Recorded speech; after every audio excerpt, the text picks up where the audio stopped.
Good evening, everyone. This is your evening news recap. This is episode 5. Five's my favorite number. I've always been number 5 in every class roll. So, just a little fun fact there for you. I hope everyone's doing all right. Today is Tuesday. It's Tuesday. It is the 18th. I hope all of you guys are doing all right. We have a lot to cover today.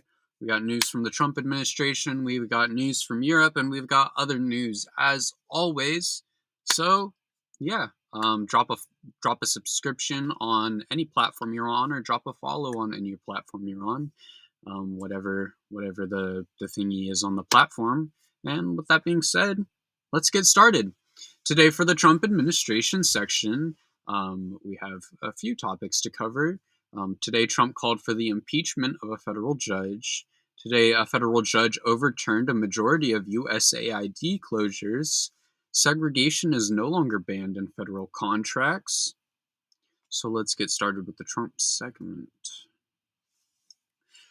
Today, Trump called for the impeachment of a federal judge. Today, President Trump called for the impeachment of federal judge James Boasberg. Boasberg was the chief judge of the federal district court and was the judge who ruled Trump invoking the Alien Enemies Act is illegal because we aren't at war with anyone. Trump asked Congress to seek Boasberg's removal, joining Elon Musk in calls to get rid of him. Trump's also suggested many judges who have ruled against him should be impeached as well. In a post on Truth Socials, Trump called Boasberg a, quote, troublemaker and agitator. Trump would then boast about his, quote, landslide victory, going on to say, quote, fighting illegal immigration may have been a number one reason for this historic victory, end quote. He would write, quote, I'm just going to do what voters wanted me to do, end quote. 63.9% of eligible voters voted in the U.S. election. Trump won the popular vote by 49.8%, meaning, for the MAGA heads who don't understand how to do basic math, 50.2% of the American public who voted in the last election did not vote for Donald Trump to illegally deport people. Unfortunately, the popular vote does not win you the election. Boasberg has done great work over the past few days and throughout his career. There's no reason for him to be impeached other than Trump's own distaste for him. If you don't like someone at your job, that doesn't mean you can't get rid of them. I doubt it passes, as Republicans currently don't have the votes to really do anything in Congress. But I wish Mr. Boasberg some good luck, and hopefully if a case is brought to him, that he is able to win successfully. Today, a federal judge overturned a majority of USAID closures. A federal judge has ruled that the dismantling of the U.S. Agency for International Development by Elon Musk and Doge likely violates the Constitution. The judge ruled that Doge from making further cuts to the agency. This requires the Trump admin to restore email and computer access to all employees of USAID, including those on leave. This is one of the first Doge lawsuits against Musk. U.S. District Judge Theodore Chang in Maryland, holy, I'm so sorry, said Doge and Musk's destruction of USAID likely harmed public interests by depriving elected lawmakers on their, quote, constitutional authority to decide whether and when and how to close down an agency created by Congress, end quote. This is some good news, as the ending of USAID impacts third world countries across the world who need assistance from the United States to survive. It's our job as the global superpower of the world to help these countries who need assistance, and we play a major role in not only the livelihoods of many people across the world, but the ability for people to live across the world in third world countries, especially in Africa. Not to mention that China is working swiftly to fill the contracts that USAID has backed out of after the agency was essentially shut down. Holy.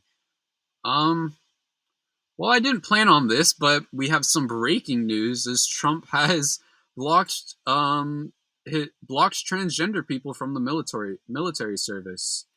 This is coming from AP just now. I guess I'll read you the article.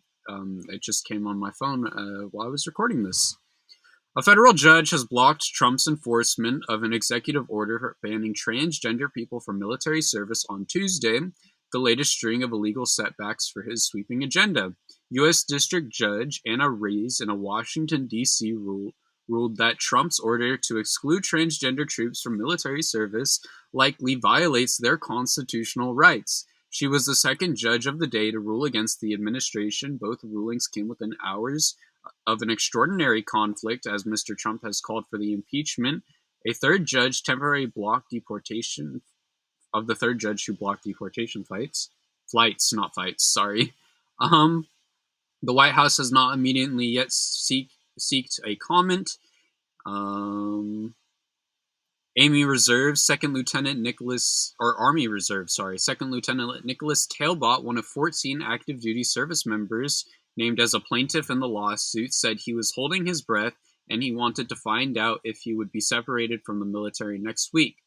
This is such a sigh of relief, he said. This is all I've ever wanted to do. This is my dream job and I finally have it. And I was so terrified I was about to lose it.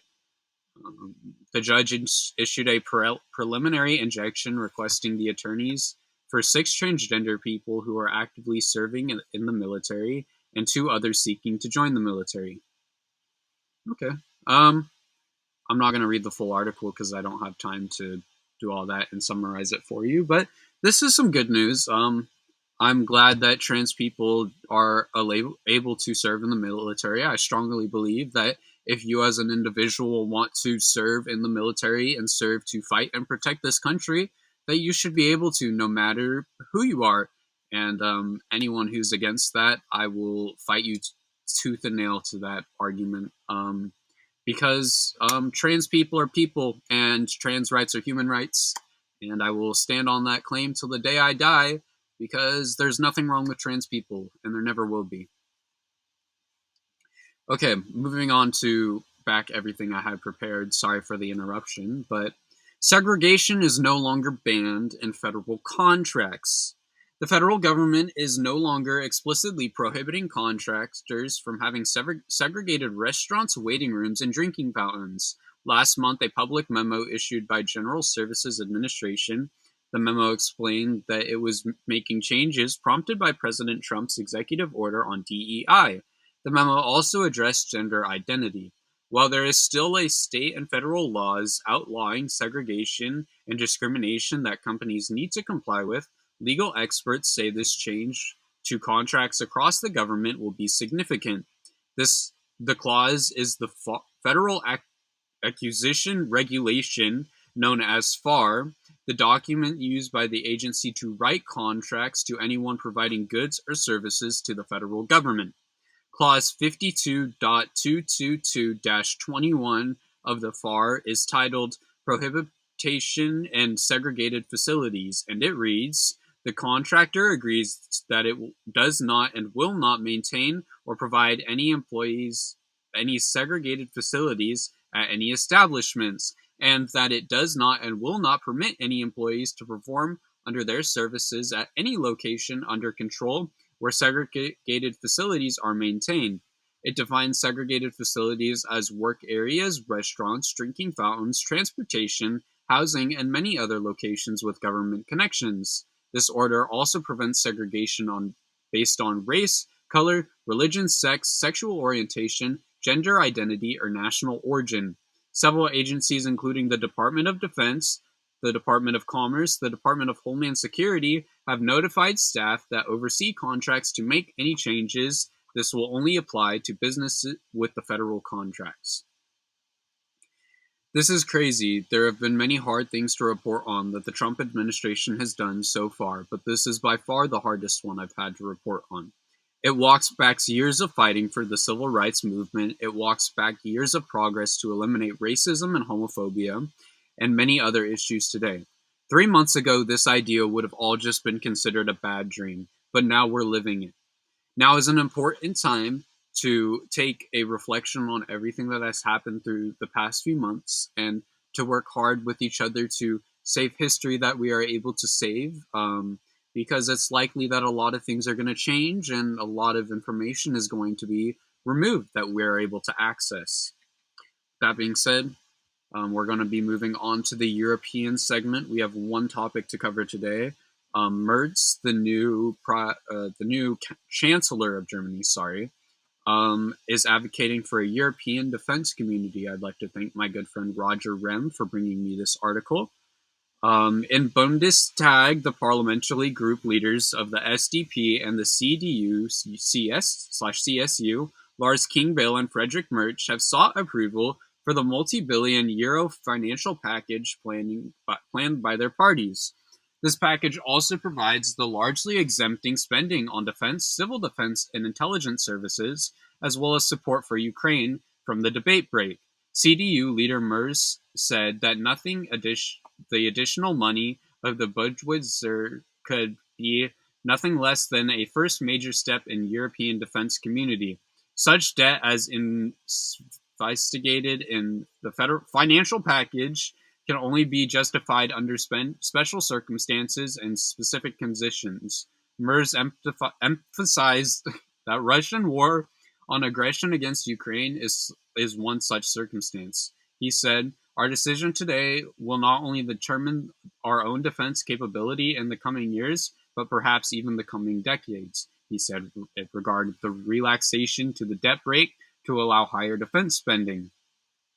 Klingbeil also warned in Bundestag, quote, "We are investigating the strength of our country given the global situation, and it's high time for this. The financial package will relieve a burden on the economy, stimulate growth, and strengthen our security to preserve peace in Europe," end quote. Friedrich Merz is the new German chancellor and would be comparable to Republicans, but he's a moderate and democratic, according to my friend Roger. Roger is a big help in helping me bring you guys media in a time where American media could be censored, and is a big help in me bringing news to you guys from other countries across the world that could be important for people inside of the United States to hear. If you are from outside of the United States and would like to reach out to me and assist me, please reach out to fadejamesnews@gmail.com. I am looking for people to send me articles about their own countries and situations involving the United States as well, so I can get as much proper and correct news out to people, because it's a time where people need to hear the news. Moving on to the other news segment, we have a few topics to cover. Today, a Republican state senator was arrested for soliciting a teenager. Today, astronauts returned. Multiple Teslas were set on fire in Vegas. Israel relaunched airstrikes into Gaza.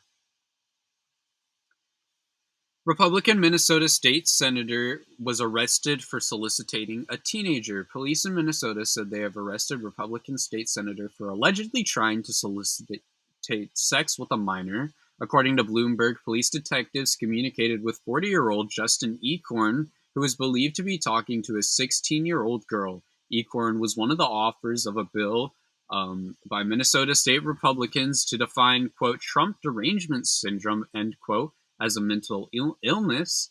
The detective arranged a meet with Econ on Monday on Normal Avenue. When Econ arrived at his pickup, he was arrested. He is facing felony charges for soliciting a person under 18 to practice prostitution.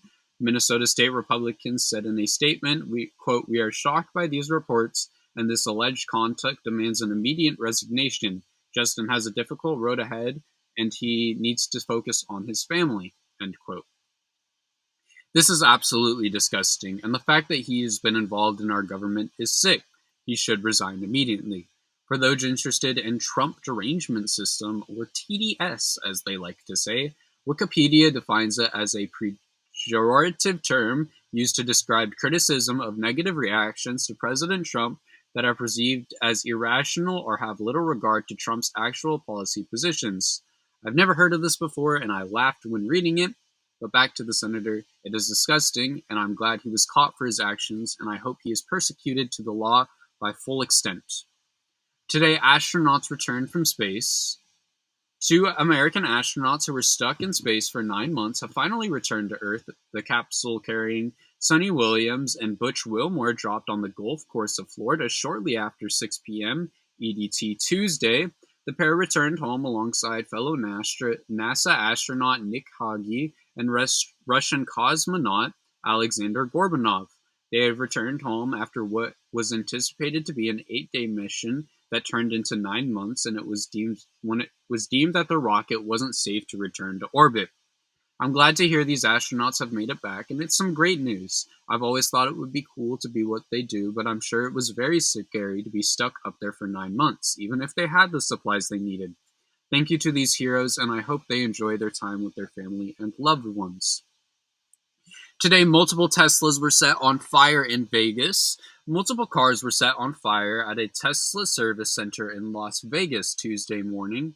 The fire was reported around 2:45 a.m. at the Tesla Collision Center. Police wrote in an email to KSNV.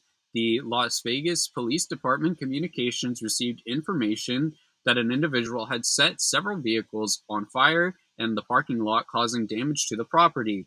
In a briefing to the media, Assistant Sheriff Dory Corrin said one caller heard gunshots and saw a person in all black setting cars on fire. Firefighters reported to the scene quickly and put out the fires, and officers secured the scene. According to reports, the individual in all black attacked the service center with Molotov cocktails and a gun. At least 5 Teslas were set on fire and 3 rounds were fired into the cars. The attacker also spray painted "resist" on the front of the doors. Elon Musk would write on Twitter that, quote, "The violence is deeply wrong and Tesla did nothing. Tesla just makes electric cars and has done nothing to deserve these attacks," end quote. Teslas are ugly and owned by Elon Musk, a man who has infiltrated the government at a majority of the government at this point. If Tesla doesn't deserve to have this happen, then thousands of people didn't deserve to be fired by Elon Musk.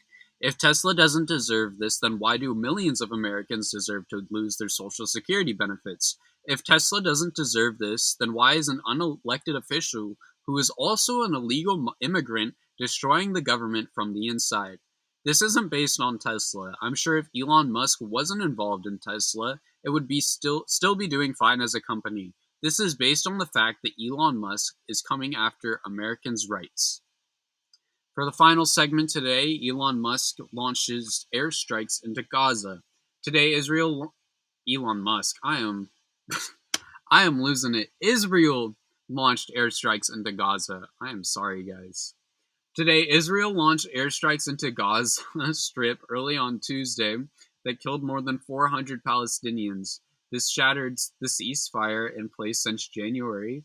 Prime Minister Benjamin Netanyahu ordered the strikes after Hamas refused Israel's demands to free half of the remaining hostages as a precondition to extend the ceasefire. Netanyahu said the attack was only the beginning, and Israel would press ahead until it achieves all of its war aims. The White House said it has consulted and voiced its support for Israel's actions. I think it's unfortunate how problematic the Middle East is, and I think it's very unfortunate that the United States backs Israel in every situation. I know a majority of it is due to corruption in our government, which is a huge issue, and a whole different issue in itself, which should be solved, but it's very unfortunate that it is the case. Also, talking about Gaza, it brings up the point of Trump Gaza and what's going on there. I don't think we've heard anything about that since his statements about it. But, I mean, it'll be interesting to see what happens there, as I also kind of forgot about that. With that being said, thank you all for watching this episode. I hope you all enjoyed it. This was episode 5 of your daily podcast involving a news recap on all the news. I hope all of you had a wonderful day today. My day was all right. I will see you all tomorrow with another news episode. Later, guys. Have a good one.